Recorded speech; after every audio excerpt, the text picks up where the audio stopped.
A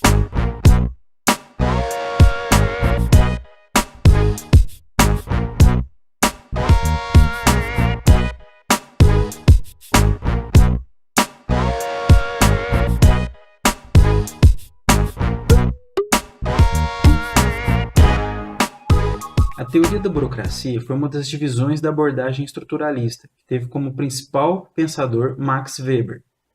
Essa teoria se desenvolveu dentro da administração ao redor dos anos 40, em favor de alguns aspectos. O primeiro aspecto foi a fragilidade e a parcialidade da teoria clássica como da teoria das relações humanas, que não possibilitava uma abordagem global, integrada e envolvente dos problemas organizacionais. O segundo aspecto foi a necessidade de um modelo de organização racional, que caracterizasse todas as variáveis envolvidas e também os membros dela participantes, e que não ficasse preso somente à empresa, mas que estivesse enraizado em todas as formas de organizações humanas. O terceiro aspecto foi o crescente tamanho e complexidade das organizações, que acabaram pedindo modelos organizacionais bem mais definidos. O quarto aspecto foi o ressurgimento da sociologia da burocracia por Max Weber. Segundo essa teoria, um homem poderia ser pago para agir e se comportar de uma maneira pré-estabelecida, que, explicada exatamente e minuciosamente, não poderia permitir que os seus sentimentos ou suas emoções atrapalhassem o seu desempenho. Nasce então a teoria da burocracia na administração.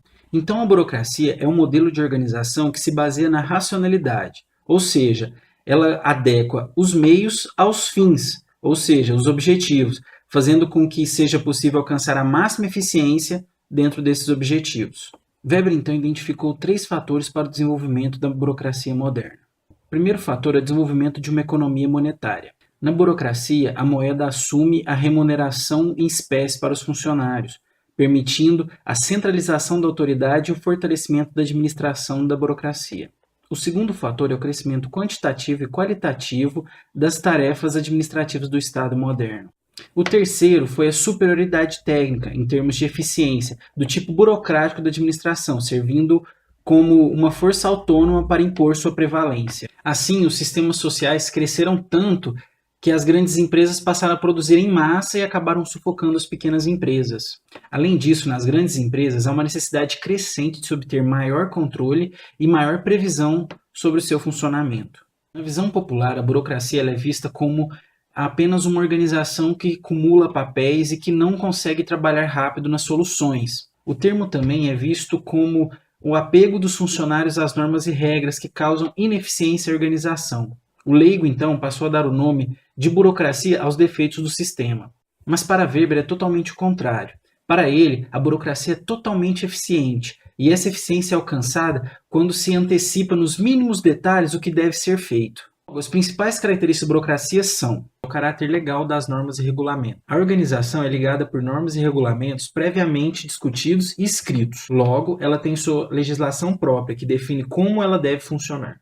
A segunda característica é o caráter formal das comunicações. A burocracia é uma organização ligada por uma comunicação escrita. Assim, todas as ações e procedimentos são feitos por escrito para proporcionar a comprovação e documentação adequada. A terceira característica é a divisão racional do trabalho. A burocracia é uma organização que se caracteriza por uma sistemática divisão do trabalho. Essa divisão do trabalho atende a uma racionalidade e é adequada ao objetivo a ser atingido, a eficiência da organização. A quarta característica é a impessoalidade nas relações. A distribuição das atividades é feita impessoalmente, ou seja, através de cargos e funções, e não das pessoas envolvidas. A quinta característica é a hierarquia da autoridade.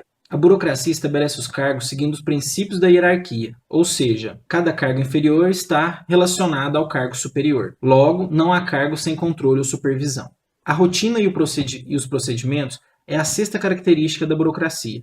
Nela, a burocracia fixa as regras e desempenhos para cada cargo, ou seja, o funcionário não pode fazer o que quer, somente o que a burocracia impõe a ele fazer. A sétima característica da burocracia é a competência técnica e a meritocracia. Na burocracia, a escolha das pessoas é feita pelo seu mérito e pela sua competência técnica, ou seja, a inclusão de concursos e seleções para admissão, treinamento e etc. A oitava característica é a profissionalização dos participantes. Nela, cada funcionário é um profissional pelas seguintes razões. Ele é um especialista naquilo que ele faz, ele é assalariado, ou seja, recebe de acordo com o seu cargo, ele só pode ser nomeado por superior hierárquico, seu mandato é por tempo indeterminado, Ele segue uma carreira dentro da organização, ele não é proprietário dos meios de produção e é fiel ao cargo e se dedica aos objetivos da empresa. A nona característica é a completa previsibilidade do seu funcionamento, já que o comportamento dos membros da organização é totalmente previsível, visto que eles são seguidos por normas e procedimentos.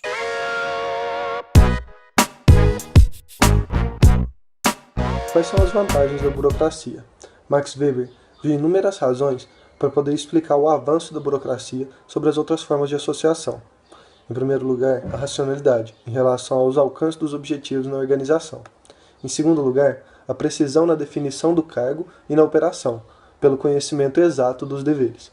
Em terceiro lugar, a rapidez nas decisões, já que cada um conhece o que deve ser feito, e as ordens e papéis tramitam através de canais pré-estabelecidos. Em quarto lugar, a univocidade de interpretação, garantida pela regulamentação específica e escrita.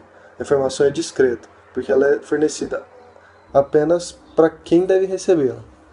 Em quinto lugar, a uniformidade de rotinas e procedimentos, que fornece a padronização, redução de custos e de erros, já que os procedimentos são definidos por escrito. Em sexto, a continuidade da organização, através da substituição do pessoal que é afastado. Em sétimo, a redução do atrito entre as pessoas, já que cada funcionário conhece aquilo que é exigido dele e quais os limites entre a sua responsabilidade e a do outro. 8. Constância, já que os mesmos tipos de decisão devem ser tomados na mesma circunstância. 9. Subordinação dos mais novos aos mais antigos, dentro de uma forma escrita e bem conhecida, de modo que o supervisor possa tornar decisões que afetam o nível mais baixo. 10. A confiabilidade, já que o negócio é conduzido de acordo com regras conhecidas. As decisões são previsíveis e o processo decisório elimina a discriminação pessoal. E 11. Benefício sob o prisma das pessoas na organização, já que a hierarquia é formalizada. O trabalho é dividido entre as pessoas de maneira ordenada, as pessoas são treinadas para se tornarem especialistas em seus campos, e as pessoas podem fazer carreira na organização, em função do seu mérito pessoal e da sua competência técnica. Bom, quanto à racionalidade burocrática, a gente pode falar que a racionalidade é um conceito muito ligado à burocracia. Para Weber, a racionalidade implica a adequação dos meios aos fins. No contexto burocrático, isso se traduz como eficiência na organização. Uma organização ela é racional se os meios mais eficientes são escolhidos para a implementação das metas. E a racionalidade funcional é atingida pela elaboração, baseada no conhecimento científico, de regras que servem para dirigir, partindo de cima, todo comportamento de encontro à eficiência. Max Weber usa o termo burocratização em um sentido mais amplo, referindo-se também às formas de agir e de pensar que existem não somente no contexto organizacional, mas que permeiam em toda a vida social.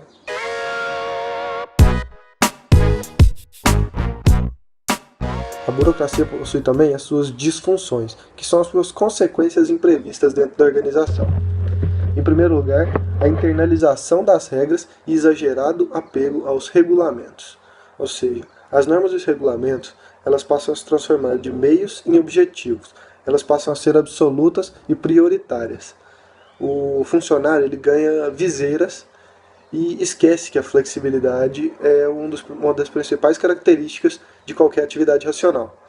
Os regulamentos eles passam a ser os principais objetivos do burocrata e passa a trabalhar em função deles. Em segundo, o excesso de formalismo e de papelório. E é a mais gritante disfunção da burocracia. A necessidade de documentar e de formalizar toda a comunicação ela conduz à tendência ao excesso de formalismo, de documentação e, consequentemente, de papelório.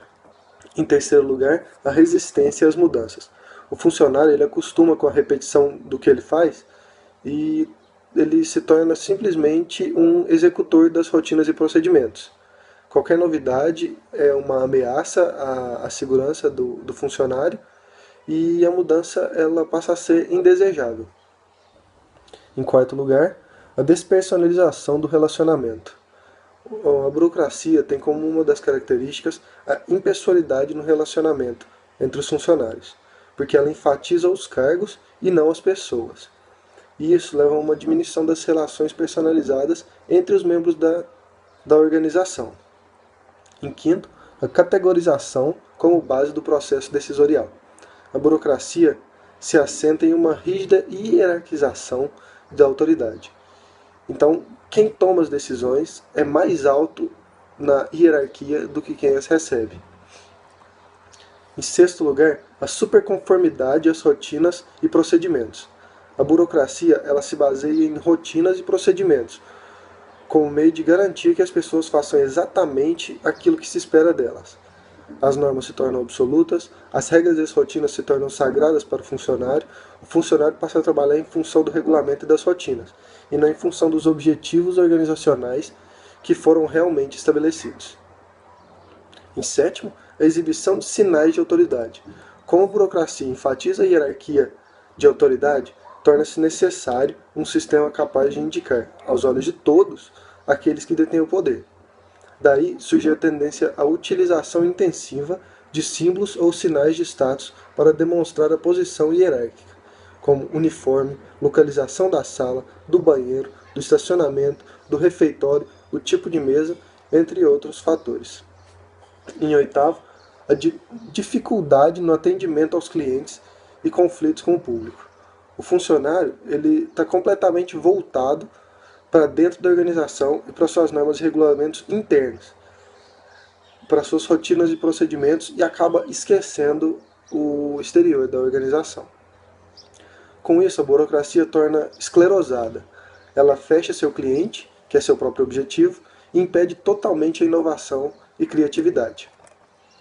As causas das disfunções da burocracia residem basicamente no fato de que a burocracia não leva em conta a chamada organização informal que existe fatalmente em qualquer tipo de organização.